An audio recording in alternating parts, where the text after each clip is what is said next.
Bom dia, meus amigos do canal Que Viagem. Começa agora mais um vídeo aqui no canal. Vamos mostrar pra vocês a Torre de Londres, contar a história, porque este canal é assim. A gente não só viaja, como a gente estuda antes a história dos lugares que a gente viaja. Fica mais interessante, né? Vamos combinar. Essa região aqui é da London Bridge Station. É aqui que a gente para ir para London Bridge e para a Torre de Londres. Olha que pub mais lindo. E a gente já tá indo para lá. Vamos lá.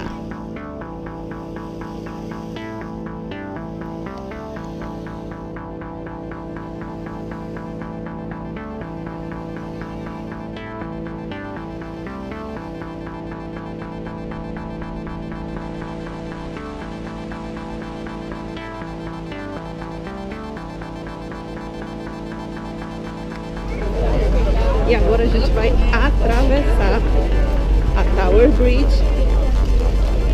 Vocês vão junto comigo.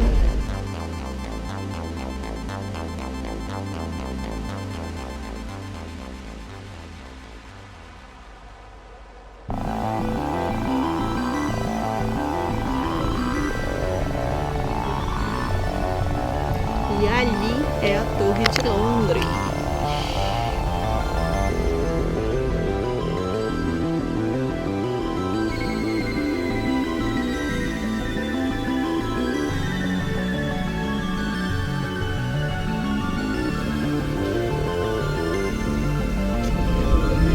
Uma dica aqui também é que você tem visitação. Você pode subir aqui na Tower Bridge, conta um pouco da história. Ó, aqui tem algumas maquetes. E lá em cima você tem a visitação.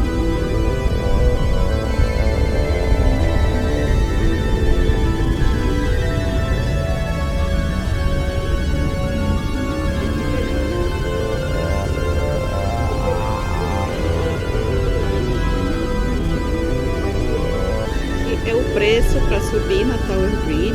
Adulto R$ 9,80, criança R$ 4,20. Olha só, gente, nessa ilustração vocês veem um cais artificial que foi construído mais ou menos em 1390 para permitir que as embarcações atracassem bem do lado da torre. Essa ilustração da torre é datada de 1500. Ela mostra o cais recentemente aumentado. E ao longe a gente vê a ponte de Londres medieval.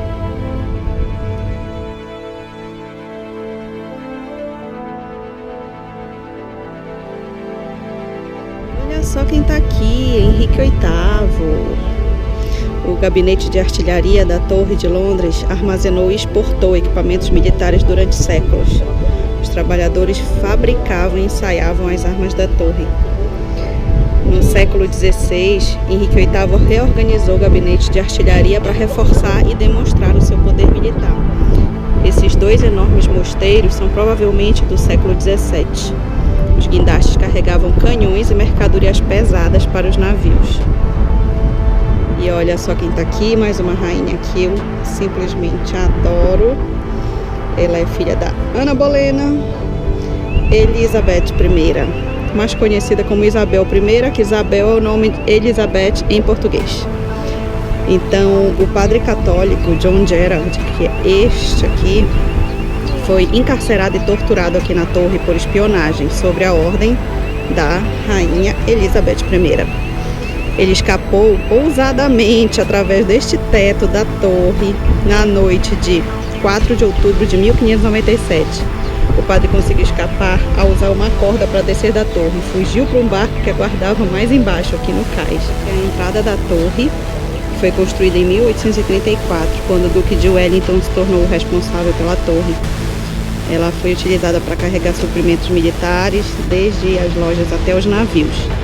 Agora, um incêndio gigantesco destruiu o grande armazém da torre em 1841.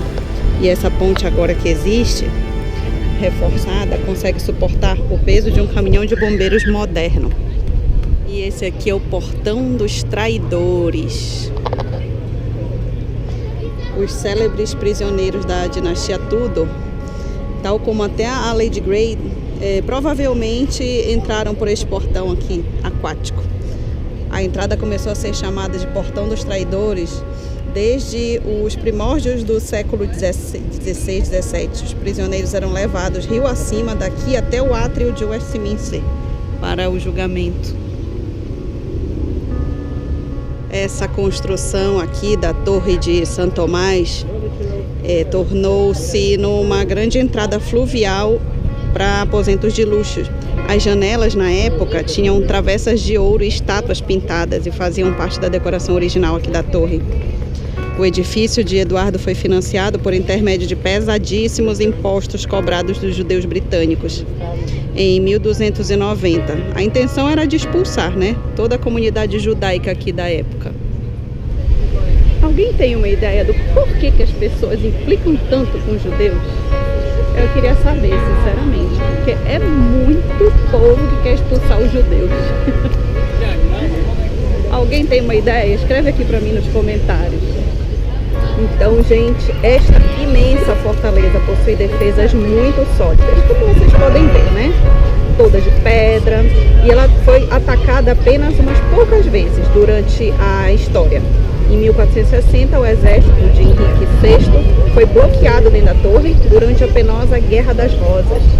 A Guerra das Rosas, não sei se vocês sabem, mas ela foi a inspiração para o escritor de Game of Thrones ter a ideia toda da saga maravilhosa, por sinal, que eu sou muito fã. Bom, mais tarde, Henrique foi derrotado e fugiu para a Escócia.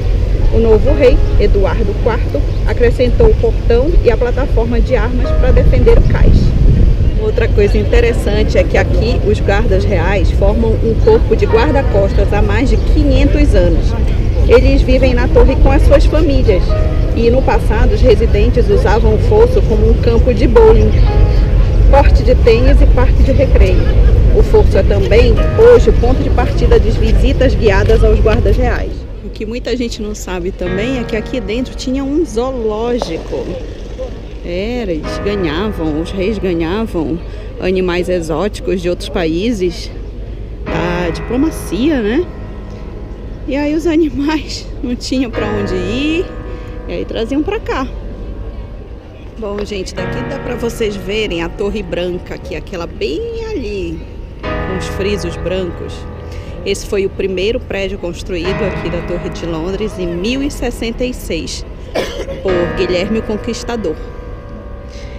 A Torre de Londres deve o seu nome a esse edifício, que é o mais antigo, na Torre Branca. Guilherme o Conquistador construiu a Torre Branca como uma fortaleza real, muito segura. Ele construiu a torre dentro das muralhas romanas que já existiam aqui, para reforçar a defesa dos ataques de fora. Bom, o castelo dominava Londres e a sua povoação sendo um símbolo de poder do novo rei. A torre era também um palácio real, possuía aposentos espaçosos, onde o rei e a rainha podiam ficar e se entreter e administrar as negociações. Os reis e as rainhas, tal como a Isabel I, que é Elizabeth I, ficaram na torre antes de serem coroados. O cortejo real começava bem aqui, prolongando-se pela cidade de Londres até a abadia de Westminster, onde era celebrada a coroação. A partir do século XII, a torre tornou-se uma prisão muito mal falada. Entre 1483 e 1941, 22 prisioneiros foram executados aqui. E também aqui morreu Ana Bolena, a segunda consorte do rei Henrique VIII, em 1536. Várias centenas de prisioneiros da torre foram enforcados ou decapitados no Morro da Torre. Essas ocorrências atraíram vastas multidões. A última execução ocorrida aqui foi de 1780. E você não sabe quem era Ana Bolena? Esta figura controversa, que tem muita gente que gosta e tem muita gente que não gosta. Sim, Ana Bolena é uma figura importantíssima na história aqui da Inglaterra. Ela era a mucama da rainha na época, que era Catarina de Aragão, a espanhola, casada com Henrique VIII, que era o rei.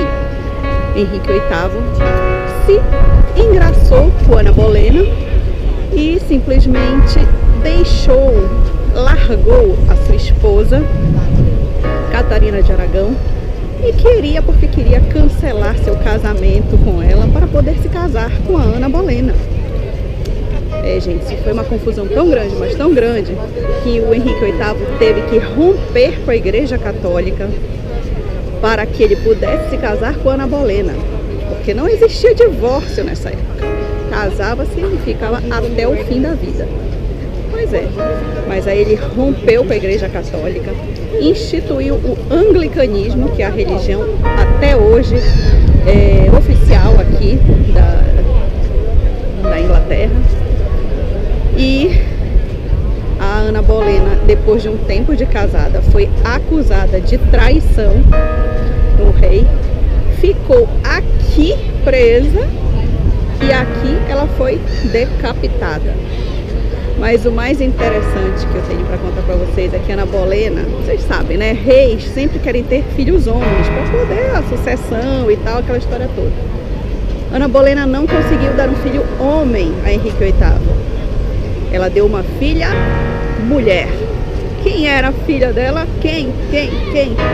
Futuramente, mais uma rainha da Inglaterra. A rainha Elizabeth I. É isso mesmo. E essa é a história. Tem muito mais sobre essa história. Todas as questões envolvidas nessa história vocês podem ver na série Os Tudors. Os Tudors conta toda essa saga da época de reis e rainhas da Inglaterra. O rei Henrique VIII, que era uma figura assim, louco, mas muito interessante. Vocês precisam ver. Quem gosta de história precisa ver, não pode perder.